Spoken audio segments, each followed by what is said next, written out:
અહેમદાબાદ મિત્ર ન્યૂઝમાં આપનું સ્વાગત છે।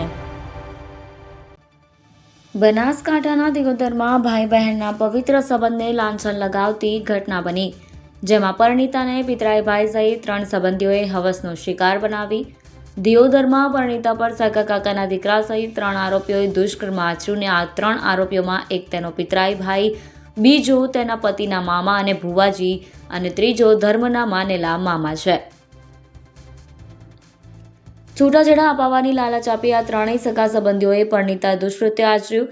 પીડિતાની ફરિયાદના આધારે દિયોદર પોલીસે ગુનો નોંધી ભુવાજી સહિત 3 આરોપીઓની અટકાયત કરી। દિયોદરના એક ગામની પરિણીત મહિલાએ ભુવાજી સહિત 3 ઇસમો વિરુદ્ધ દુષ્કર્મની ગંભીર ફરિયાદ નોંધાવી છે। પોલીસે તાત્કાલિક કાર્યવાહી કરી 3 આરોપીઓની અટકાયત કરી અને મહિલાની ફરિયાદ મુજબ તેને પતિ પસંદ ન હોવાથી છૂટાછેડા અપાવવાની લાલચ આપી આરોપીઓએ તેના પર વારંવાર દુષ્કર્મ આચર્યું હતું। આ કૃત્ય ભાભર, માણસા અને કોજારિયા સહિત અલગ અલગ સ્થળોએ કરવામાં આવ્યું હોવાનું ફરિયાદમાં જણાવાયું છે। આ ઘટનામાં આરોપીઓ અને પીડિતા વચ્ચે સગા સંબંધીનો સંબંધ હોવાનો ખુલાસો થયો છે, જેના કારણે મામલો વધુ સંવેદનશીલ બન્યો છે। દિયોદરના નાયબ પોલીસ અધિક્ષક શિલ્પાબેન ભરેયાએ કહ્યું કે આરોપી યશ જયંતિભાઈ દરજી પરિણીતાનો કાકાનો દીકરો એટલે કે પિતરાઈ ભાઈ થાય છે અને વિજયભાઈ ખાનાભાઈ દરજી પરિણીતાના પતિના મામા છે।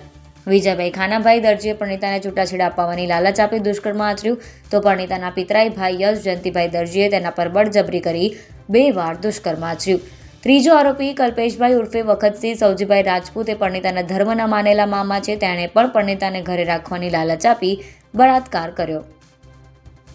અહેમદાબાદ મિત્ર ન્યૂઝની યુટ્યુબ ચેનલને સબસ્ક્રાઇબ કરો અને બેલ આઇકોન જરૂરથી દબાવો, જેથી દરેક મહત્વના વિડીયોની નોટિફિકેશન તમને મળતી રહે।